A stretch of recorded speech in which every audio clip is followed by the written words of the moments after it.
دنیا دی زندگی دے اندر روزانہ موت کو 20 دفعہ یاد کرتے، موت دی تیاری کرتے اسے، اگرچہ وہ دنیا میں شہید نہ تھیا اسے قیامت والے جارے کھڑا شہیدیں دی قطارے چھو سے۔ سیدنا صدیق اکبر رضی اللہ تعالیٰ عنہ جین بارش پیارے محبوب صلی اللہ علیہ وسلم نے فرمایا ابو بکر فی الجنہ، ابو بکر جنتی ہے۔ او موت کو کتنا یاد کریں ہر زبان مبارک تے انہیں دا اکثر اے شیر ہونا کل امرئ مصبح فی اہلہ والموت ادنا من شراک نعلہ۔ ہر آدمی سویر کریں دے اپنے اہل و عیال دے اندر ہوں دے، وہ سمجھ دے میں اپنی بیوی بچے دے زیادہ قریب ہاں، میں اپنے اہل و عیال دے زیادہ قریب ہاں۔ فرمایا کہیں شے کو اپنے قریب نہ سمجھا ہے، والموت ادنا من شراک نعلہ،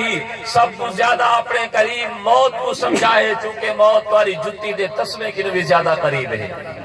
سیدنا عمر فاروق رضی اللہ تعالیٰ عنہ جین بارش محبوب صلی اللہ علیہ وسلم نے فرمایا لو کان بعدی نبی لکان عمر، اگر میرے بعد کوئی نبی ہوئے تو عمر ابن خطاب ہوئے انہیں اپنی مہر نما انگوٹھی تے لکھوایا ہویا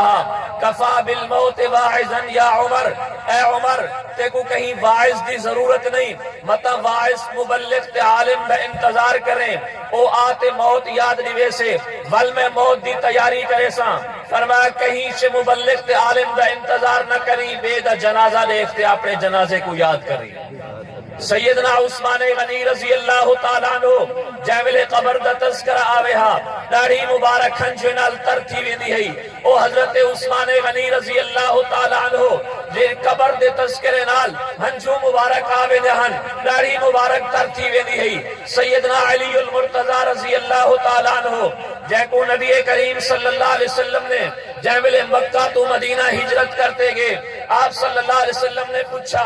علی کیوں پریشان کھڑی، کیوں اداس تے مایوس کھڑی؟ صحیح ابو بکر دا بھی بھیرا بنا دیتے وے، عمر دا بھی بھیرا بنا دیتے وے، عثمان دا بھی بھیرا بنا دیتے وے، میرا بھیرا کہیں کو نہیں بنایا۔ حضرت علی المرتضی دے ہی اداسی کا دے سوال دے جواب نبی کریم صلی اللہ علیہ وسلم نے ارشاد فرمائے یا علی انکا اخی فی الدنیا والآخرہ، علی تو دنیا بچ بھی آخرت چی بے کہیں دا بھیرا نہیں بھی، میں محمد دا بھیرا ہے۔ او علی المرتضی رضی اللہ تعالیٰ عنہ جنے بارے پیارے محبوب صلی اللہ علیہ وسلم نے فرمایا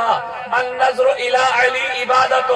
علی دے چہرے دے دیکھن خدا دی عبادت ہے۔ او علی المرتضی رضی اللہ تعالیٰ عنہ جیویلے قبرستان کے اٹھپے رہا، قبر والے کو خطاب کرتے آدھے ہن یا اہل القبور اموالکم قسمت، او قبرستان والو جڑے مال کو کٹھا کرن دی خاطر آخرت کو بھلا چھوڑیا ہوئے، مال کو جمع کرن دی خاطر حلال حرام دا فرق نہ کیتا ہوئے، مال دی حرص دی خاطر دھیری دا حق چاہتے پترے گچا دیتا ہوئے، جڑے مال کو دی حرص دی خاطر بھیراوے نے بھیڑی دی حق تے غصب تے ڈاکہ مار گدا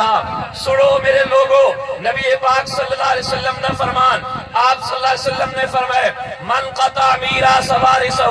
قطع اللہ میراثہ من الجنہ، لوگو جے شخص نے محمد مصطفیٰ صلی اللہ علیہ وسلم نے فرمائے جے شخص نے اپنے کہیں وارث کو محروم کیتا، چاہے وہ مرد ہوئے، چاہے عورت ہوئے، چاہے پتر ہوئے، چاہے دھی ہوئے، بعض لوگ کہیں ناراضگی دی وجہ کنوں پتر کو محروم چا کریں، آنکھ چا کریں، بعض لوگ جہیز دی آڑ گھنتے اپنے دھی کو محروم وراثتی چوتے ترکے وچو چا کریں۔ نبی پاک صلی اللہ علیہ وسلم نے فرمایا من قطع میراث وارثہ، لوگو جیڑا آدمی بھی اپنے کہیں وارث کو محروم چا کرے قطع اللہ میراثہ من الجنہ، اللہ دی بڑی ہوئی جنت چندہ کوئی حصہ نہیں۔ حضرت علی المرتضی نے خطاب کرتے فرمائے یا اہل القبور